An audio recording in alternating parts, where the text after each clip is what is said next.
Hey everyone, welcome back to the Harder News Recap for the week. In this one, talking about Comcast and how they have a new feature for your Wi-Fi router where they can provide motion sensing. So they can actually use the wireless router to track where you are or other people are in your own home. This isn't new technology, but being rolled out first party by a company like Comcast is disturbing on new levels. Also, SK Hynix and Micron not replacing RMA'd SSDs, expanding on the story from a week or two ago, where they're using the current crisis to screw customers out of replacements. Additionally, malware distributed on a mini PC, and Anthropic rolls out watermarks, and AI boosters are real mad that people, though they used AI, even though they love it so much, I just wonder why that would be the case. And of course, we'll have a quick recap on the events that I just did with Lewis for the tour for owning your shit. Before that, this video is brought to you by Thermaltake and the TR200 WS Micro Chassis, a Micro ATX stout case. It includes an optional 5¼ bay for either a screen or 5¼ drives. The case has a highly perforated side panel, a color accent front styled like other popular cases, can fit radiators and closed-loop liquid coolers in the top, up to 360mm claimed support, and a total of 7 120mm fan mounting locations between the top, bottom, and rear of the case. Max CPU tower cooler clearance is claimed at 175mm and GPU clearance at 365mm. The chassis provides a portable, highly compatible box for your builds. Learn more at the link in the description below. All right, so quick update on the GN side. This is actually really cool stuff. I'm trying to figure out what to do with the video, but we just went on a part of Louis Rossman's tour for his Fulu Foundation, and it was awesome. So Wendell joined for the Raleigh event, which I went to with Louis.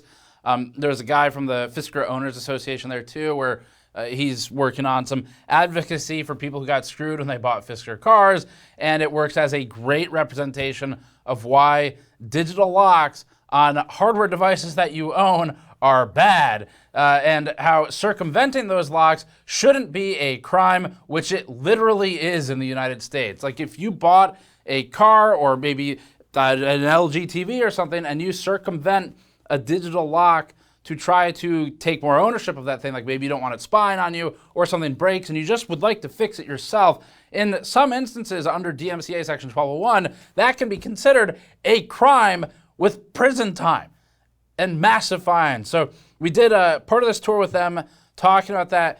People came out, there was a representative from the district representative's office who came out to the Raleigh event. So one of the actual political staff came out, sat there for the whole event, and she listened to what we had to say. She talked to people in the crowd. This is why it's so important to like get out and do these things, whether it's stuff that, you know, that we go to in our space or others, but because sometimes people like that will show up.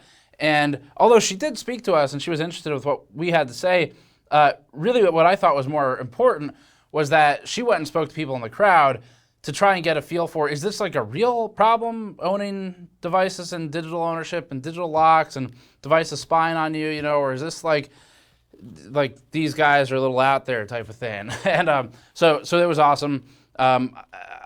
It's gonna take more than one representative, but I do hope that in situations like that, you know, she can filter these. She seemed on board, so, and I hope that's the case. She can filter that back up to Deborah Ross, who's the representative, to try and push for the Freedom to Fix Act. Anyway, so a whole tour on it. It was great. We got to meet a lot of you. Thank you for coming out. I saw a lot of Micro Slop shirts in the crowd, and I would like to do more of those in the future because it's just a really good energy, and it's like, okay, this feels like we're directing all this to at least try to do something. And a lot of people in attendance, most of them I think wrote postcards. The stack of postcards was like this tall at the end, to go out to their representatives about supporting the Freedom to Fix Act, which would help to give specific protections under law for people who are bypassing digital locks and artificial restrictions on devices for things like cybersecurity research, for right to repair. So if you buy, you know, a tractor is always a great example because it's something that I think a lot of people in government are more familiar with, and it's easier for them to understand because there's lots of lobbying for farmers and for tractor companies and all this stuff, so they're more exposed to it. So anyway, that's always a good example, but the point being that you shouldn't have to pay these artificial fees to make sure you can use the thing that you already bought that's sitting in your house or in your field. And so it was a great tour. I'm really excited about the turnout. It was hundreds of people at the Raleigh event. I think there were 300 signups and something around 200 plus or minus showed up for the event. And that was great. So anyway, thanks for coming out. Also on the GN side, just a reminder to support our upcoming videos like the LG investigation, which is really getting big in scope, but in a good way. We've got these discs and disc cases on the store. So on store.gamersnexus.net, you can grab things like our custom 3D printed cases that we're putting Blu-rays and CDs in. Yes, actually, there are options with USB drives available as well, just in case you want an easier option to work with. But like this knob, for example, has got the clicky spin to it. We've been refining this. We have a new design that actually exposes the internal mechanism of it we're working on right now, so you can see how it works, which is kind of fun. And yeah, we've been working on these pretty much nonstop since we launched them. I've got a disc part 2 video coming out that we're working on. I think we'll probably be starting printing, the 3D printing pretty soon. And then the goal is to start shipping December 1st, maybe if we're lucky a little bit before that. So working on that still. But anyway, that's on the store if you want to support us and grab something cool in return.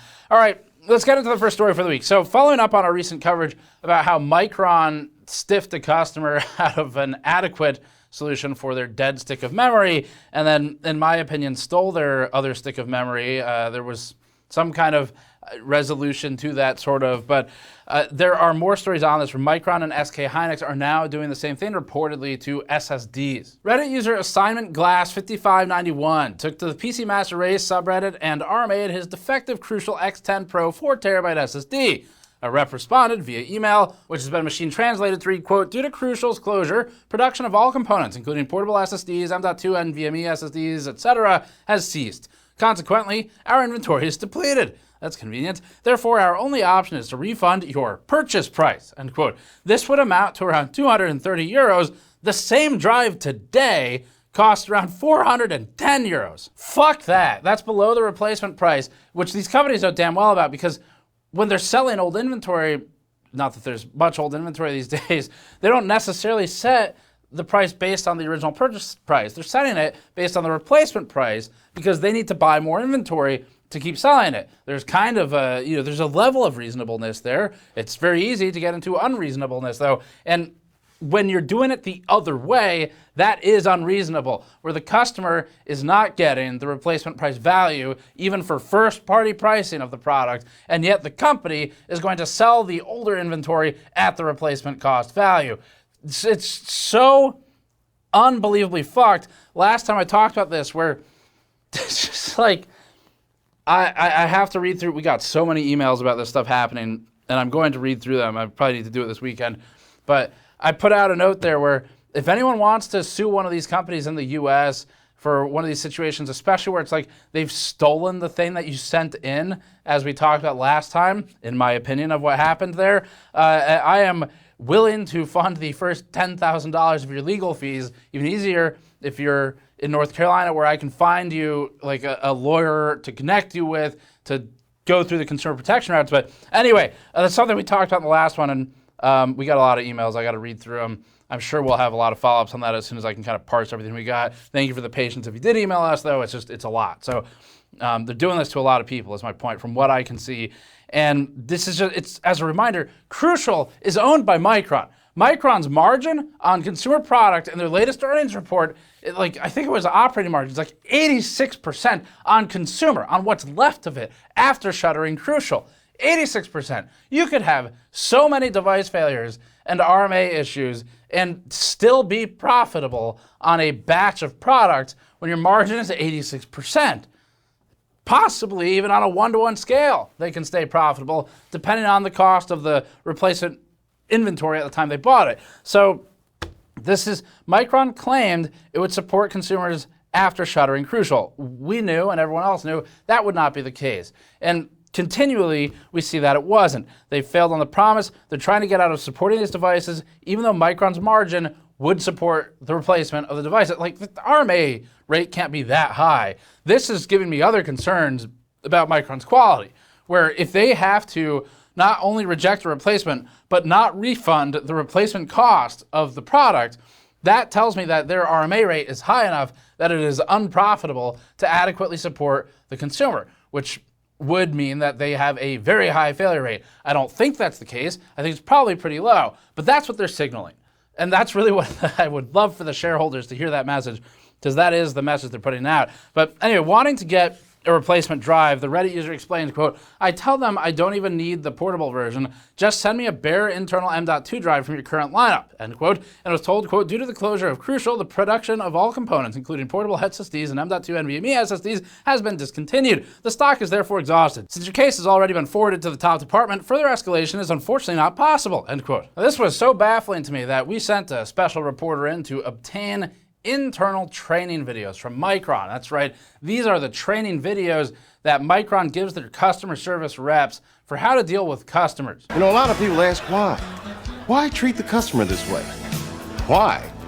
Because fuck them, that's why. Micron's not alone. SK Hynix appears to have a similar policy. Reddit user AlexVaz29 submitted a warranty claim to the company and was told, quote, "We are pleased to inform you that your warranty claim has been approved. As a replacement unit is currently unavailable, we will issue a refund for the original purchase price once we receive the defective product. Please note that the customer is responsible for the shipping cost of returning the defective item," end quote. Absolutely not. That is not how that works. If you sold a product and they paid for the product and the shipping one time already, and that product doesn't work, they haven't gotten the thing that they bought. The company is responsible for all of it because the product was never delivered.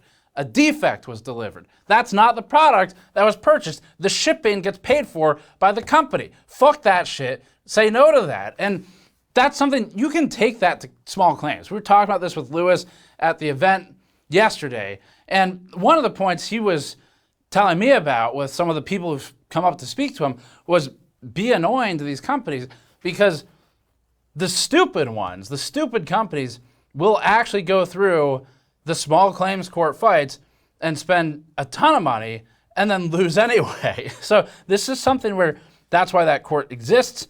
It is obnoxious, and for a lot of people, it's probably not worth all the headache to spend that time to fight that fight when you can just be like, fuck it, I'll pay $20 on the shipping, I'll send it in, and at least I can just move on with my life. I get that. 100%, I would probably do the same a lot of the time, depending on how much time I have and how many videos I want to make. But if you're someone where you're just not, you're on principle, you're not willing to take that answer of pay for shipping, this is where really like people can make a big difference, is by being annoying when you have a legal right to something. And being annoying to me means something like small claims or like pushing back on them repeatedly and asking for escalation because you're not willing to pay that money. And if that means you threaten them and say, I'm gonna bring this to media, then go for it. Send us your case and all the documentation. It needs to be clear, concise, like as short as possible, condensed. You know, if it really helps us if you take a lot of the emotion out of it, so that when we read the sort of synopsis of it, I get a really fast picture of, okay, what can I do? How can I work with this evidence to put something together? Because normally I'm looking for like raw evidence, raw statements of fact, screenshots, or email logs with customer reps, and then we can kind of form, you know, the opinion on it and figure out what to do with it. But if that's what you need to do it. I can't reply to all of them. I'll do my best, obviously, to take at least a couple of those types of things or compile them all into a video. But the point is, like, it's just so unacceptable to not, if the product doesn't work, they pay for the shipping, has always been my stance on it. But neither Micron nor SK Hynix, two of only three top NAND flash memory manufacturers in the world, the top ones, say that they can replace a single SSD for one of their customers. So in fact, it seems an awful like they're trying to reduce the replacements so that they can sell those to enterprise, or so that they can, it's basically treating it as like a, it's almost like they're treating the inventory they had sold you previously as a form of investment, or like it's like a bond. It's like a government bond at that point, where they've sold you a thing and they're going to give you back the money that you gave them later. The same money, even though inflation has driven the value down and the cost of the components has gone up, so that they can then keep kind of that inventory to then go sell to someone else for twice what they sold it to you previously. That's kind of what it feels like to me. Anyway, we have some actual footage of what both companies' RMA departments look like when you send in a device for repair or warranty. Here's a clip of the inside. I kind of go like really off script with these specific issues. The warranty ones for Micron and Hynix have been driving me up a wall lately because it's so, these companies are profiting billions of dollars. It's like, it is so unreasonable. There can't be that many customers who have RMAs, hopefully, you'd hope. And they've decided that even the PR damage from this isn't worth it because you're not the customer anymore, so what do they care? As long as the enterprise guys don't see this and go, oh, I hope that doesn't happen to us in a warranty claim, which it won't, then they'll keep doing it. Anyway, up next, Comcast, turning your routers into motion sensing devices in your house. Is this like that meme, like the Mom, I want Flock, and no, we have Flock at home, and this is the Flock at home is actually just your router from Comcast. Wi-Fi sensing isn't new technology, but has gotten a lot better known lately. The concept is that you can use radio frequency to sense movement within a building. Per Wikipedia's definition, quote, Wi-Fi sensing, also referred to as WLAN sensing or 802.11bf, is a technology that uses existing Wi-Fi signals for the purpose of detecting events or changes such as motion, gesture recognition, and biometric measurements, e.g. breathing. Wi-Fi sensing allows for the utilization of conventional Wi-Fi transceiver hardware and radio frequency RF spectrum for both communications and sensing purposes, end quote. So there's videos on YouTube of people showing how this works. It's an interesting technology, but it's terrifying. And it's not new. It's just gotten a lot more coverage lately because of stuff like this with Comcast. So as an example, if outside entities had access to this motion sensing information, such as, I don't know, your internet service provider that's providing the router or the router provider, they'd be able to know which rooms you're in, possibly what you're doing by looking at sort of what's the status of the sort of the waves of they've represented a body in space. So maybe it's, oh, it seems like this particular user goes in what looks like it might be a kitchen to eat X many times a day. You could probably figure out someone's body type if you had sufficient data from how the RF interacts with the different bodies around the household. That might be useful information. You can see how that would be valuable, for example, with health insurance company advertising, things like that. Maybe you can look at how long they spend laying down or sitting versus standing or moving, how long they spend in the house, when they leave for work, when they come back from work, how long their lunch break is if they work at home. All of these things are really valuable information, and that's kind of the direction we're going with Wi-Fi sensing, where they could possibly build effectively a heat signature of your movement around your own home, how many guests you have, when they come over, and things of that nature.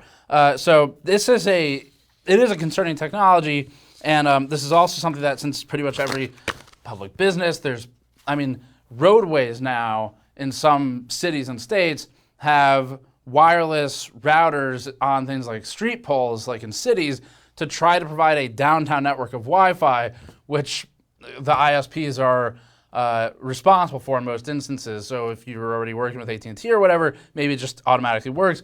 That's all valuable information. You can use Wi-Fi sensing on that feasibly. You can obviously monitor the data, the traffic that goes through it, and use that for things. So anyway, this is something that could be coupled into, in the best case scenario, unbelievably targeted advertising that pairs well with devices like LG TVs or like phones, your car, and then it could be ingested into, in the worst cases, AI engines that know everything about you and your life. Now, Comcast says this is a feature you opt into.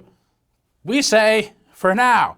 Comcast says its new Wi-Fi motion feature uses Xfinity gateways and connected devices to detect motion inside your home. According to the company, it does this by detecting, quote, changes in the home's radio frequency signal between the Xfinity gateway and a Wi-Fi connected device, end quote. Comcast calls it Xfinity Shield and is trying to bill it as home protection. Basically, it's being looked at as a motion sensor replacement for a security system or something. Difference is, with security systems, you can buy those things individually, part them out, and own them, and connect them through a closed circuit solution. And likewise, the security system, hopefully if you've set it up in a way that's a little more secure, is not something that's fed directly through and connected directly with your ISP accounts, because they have a lot of data on you. So if you don't go through a VPN especially, then obviously combining the data from your web browsing activities to the data with your home motion activity, that becomes pretty prying.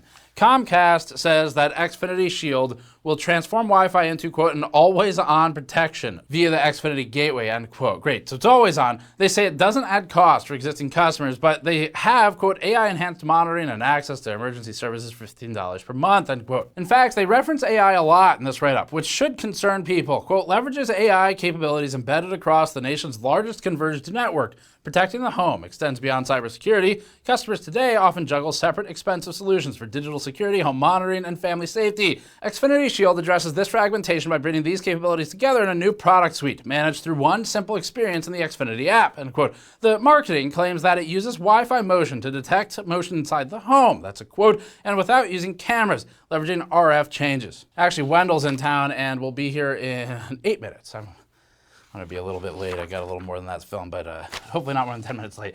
Wendell's going to be here soon, and we're going to film something on that, so you can check back for that. I'm going to read a little faster now because of what I just said. Anthropic has added watermarks to Claude results, and AI boosters have absolutely lost it. I love it. To comply with the EU's AI Act, on August 14th, Anthropic announced it would be introducing watermarks that would identify whether content was produced using Claude. On its blog, the company wrote, quote, this is a way of determining the likelihood that Claude was involved in writing the text, end quote. Anthropic says other major AI companies have signed the EU Code of Practice and plan to implement their own watermarks. While its watermark system was created to comply with EU law, the company writes, quote, we're applying watermarking globally at launch because we don't yet have a durable way to scope it by region, end quote. For images, Anthropic will add a cryptographically signed note to the file's metadata indicating whether Claude created or edited it. And Claude users are not happy about this change. Business Insider reports that users are canceling their subscriptions as a result. One user said they were uncomfortable with the watermarks. Aw, uncomfortable with the watermarks.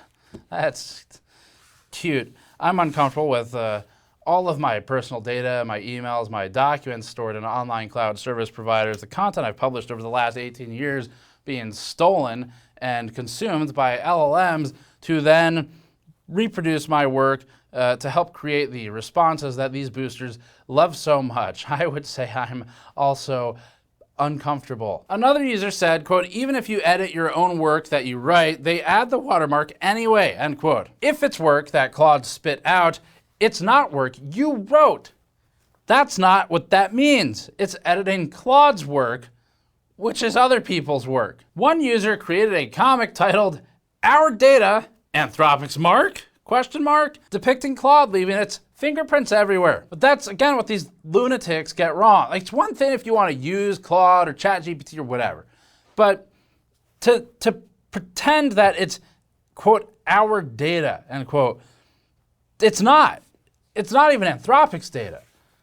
It's the world's data, sometimes individual people specifically, and it's Anthropic's watermark. It's not the same as scraping from the entire internet and indiscriminately ingesting it to then apply discriminately, potentially, on the output. That's a big difference. And that, I mean, it's like these companies get to steal and abuse intellectual property, but if you want a format shift from a copyrighted work on a disk to some other format, and you bought the disk, like somehow we're getting into illegality there, but it's not if it's Anthropic and these other companies just stealing everything from the internet. Like if you download an MP3 of a song from LimeWire decades ago, they were making examples of some people for downloading and distributing and stuff for music, but I guess it's okay now. It's interesting though to see that Anthropic was the first major AI company to announce these watermarks because they happened to do it right around the same time that the CEO of Anthropic's wife was found in the Epstein files for asking Jeffrey Epstein to give her money for an adult video company. She called it I'm gonna have to change one of the words here for YouTube, but a luxury adult video company. I just thought it was really interesting that they released this news about the watermarks at basically around the same time that was at its peak exposure too. Just like let's bury that controversy with a different one. That's, we can at least point to the EU for that one instead of Epstein Island. Anyway, speaking of surveillance, Apple is rumored to be working on AirPods with cameras in them. Oh, I got so much this week. Mac rumors spotted a video within macOS Tahoe 26.7 release candidate that showed this. With visual intelligence, your world becomes savable. See something you like? Just asked me to save it for later. Mac Rumors wrote, quote, the camera on the AirPods will feed information to visual intelligence, and Siri will be able to answer questions about the wearer's surroundings and log information, end quote. So currently, this is a rumor based on what appears to be a leak. So it might not become reality. Let's speak, though, on if it does. So it's already a possibility that anyone with AirPods is actively recording their surroundings. That's a feature you could do since day one. You could do that with wired earphones as well. However, if that becomes a passive feature, as a passive feature, it creates pathways for abuse both by AI companies and by the individual wearers, of course, but also by governments. I mean, you now have a situation where if it's kind of listening actively to everything around you, if you're able to ask it, if it recalls it, I don't know, you go to a bank, there might be some pretty interesting conversations in a bank that you might be able to hear through your AirPods capturing everything around you. It can do that now, yes, but it's, to me, the distinction is if it becomes a passive feature where then AI especially can train on it through whatever data center it's all piped back to. And especially given the rumor of cameras being embedded, suddenly we've mastered the flock safety issue of what about instead of just the government buying and putting cameras up everywhere, what if we make it a product that people want to buy and then they pay us to put cameras everywhere that can move? like that's where we're going.